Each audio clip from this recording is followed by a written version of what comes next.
The news reports in Japan mostly cover on the coronavirus situation in Japan. Meanwhile, it is hard to know how problems are tackled and how the people have been feeling in foreign countries. The few information we get about foreign countries is mostly just numbers of patients or deaths. We interviewed university students from all over the world on how it is like spending time in their country during the coronavirus pandemic and what restrictions the government have imposed. This is what they told us.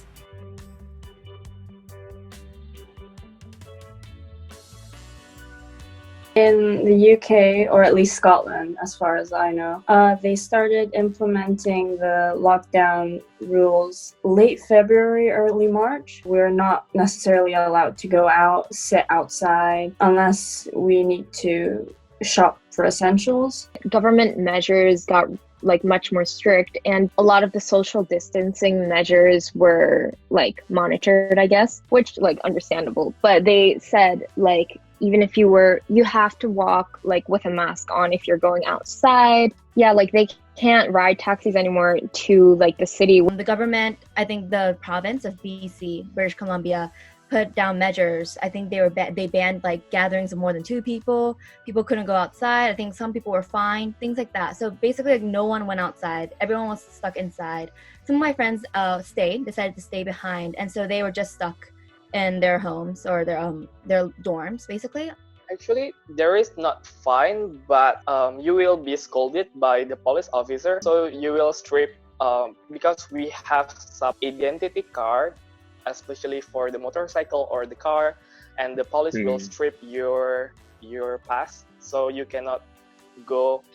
Quarantine, and it's really not really a lockdown here. The government is not putting in legislation or forcing people to be inside. Some of the restrictions have been not more than 500 people was going to meet, and then they actually restricted it down to 50. So I think that's one of the major ones where groups of 50 are not allowed to meet. But beside that, it's the difference is our government gives more suggestions than legislated restrictions. And it has a lot to do with the culture in Sweden, honestly. People here really, really trust national agencies and the government. In that case, I think there has not been the need for restrictions to the same extent as there is in maybe other countries with the basis of our history and politics. So it's been pretty it's different, but it's also a lot of things are still open, restaurants and cafes, and school is distance, but it's still I'm still in my university town, and there's a lot of students here.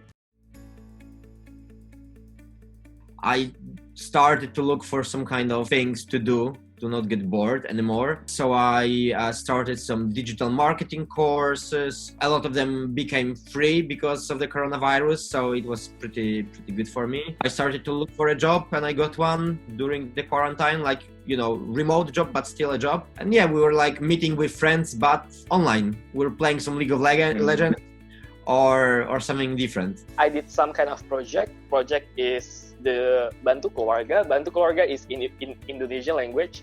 It means we wanted to help the families in needs, because we believe that in Indonesia, because we are still developing countries, many people who still seeks for the money, especially for the family medium to low economics in Indonesia. We believe there are so many people like that and lost their jobs, lost the financial plan for the next month or the next few months because of the corona, because many of the people here get fired because of the corona. So many companies closed and many people got fired, so they lose the financially stable to get the foods for every day. So make the link between the medium to high economy family for the medium to low economic family.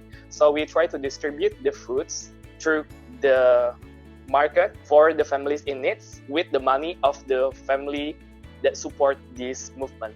From the interviews, we could hear real voices and understand reality. In Japan, the restrictions are gradually lifted, but we strongly believe that we should still be aware of the situation and act responsibly. I hope these voices were interesting to you. If you have any comments about these interviews or would like to share how it's like in your country, feel free to comment down below.